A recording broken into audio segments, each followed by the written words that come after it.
ఇక్కడ జరుగుతున్న ప్రత్యంగిర హోమం అంటే అసలు ప్రత్యంగిరాదేవి ఎవరు అని చాలా మందికి డౌట్ వస్తుందండి.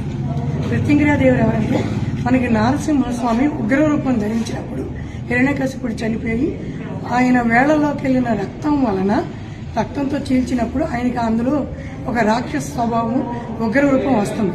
అది ఎంతప్పటికీ శాంతించకపోతే అప్పుడు దేవతలందరూ యజ్ఞం చేస్తారు. ఆ యజ్ఞంలో ఉద్భవించిన అమ్మవారే 3 శక్తులతో కలుస్తారు. ఎవరు? వారాహి దేవితో కలిపి అంటే మహాచండీ అవతారంతో ఈవిడ ప్రత్యంగిర అమ్మవారు ఉద్భవిస్తారండి. ఆ ప్రత్యంగిర అమ్మవారు శూలిని దుర్గని తీసుకొని శరభేశ్వరుడితోటి చేసి ఆయన యుద్ధం చేసి అప్పుడు నరసింహస్వామి యొక్క ఉగ్ర రూపాన్ని శాంతింపజేస్తారండి.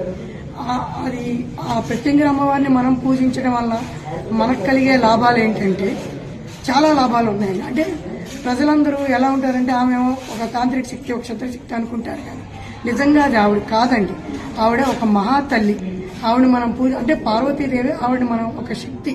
ఆ అమ్మవారిని మనం పూజించడం వల్ల మనకి ముందుగా మనశ్శాంతి, ఈ కోర్టు సమస్యలు ఏమన్నా ఉన్నా, లేకపోతే ధన నష్టం కలిగి ఎవరైనా నష్టపోయి ఉన్నా వారికి తిరిగి ధనలాభం కానీ, లేకపోతే పెళ్లి కాని వారికి ఈ హోమం చేయించుకోవడం వల్ల కానీ సంతానం లేని వారికి సంతానం కలగడం కానీ, లేకపోతే అన్నదమ్ముల సఖ్యత, కుటుంబ కలహాలు ఏమన్నా ఉన్నా వారి దగ్గర నుంచి బయటపడడం కానీ, శత్రుపీడ, మనకి కొంతమంది వేరేగా నెగిటివ్ థింగ్స్ చేస్తూ ఉంటారు మన మీద, వాటి నివారణ ముందుగా వాటి యొక్క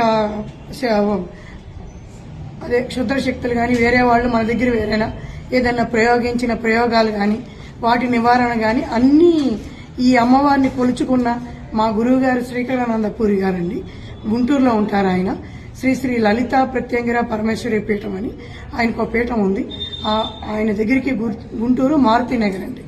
అక్కడ అమ్మవారి గుడి కూడా ఉన్నారు. తల్లి చక్కగా వెలిసి ఉన్నారు. ఆయన ద్వారా మనకి ఎంతో శక్తి కలిగిందని. అంటే అందుకు ఉదాహరణ నేనండి. నా పేరు వాసిరెడ్డి అనురాధ. నేను ఎన్నో బాధల్లో ఉన్నాను. ఆ బాధల నుంచి ముందుగా నాకంటూ మనశ్శాంతి, నా కూతురు డాక్టర్, నా కొడుకు ఒక పెద్ద స్థాయిలో ఉన్నా కూడా అమ్మవారిని నమ్ముకున్నాం మేము.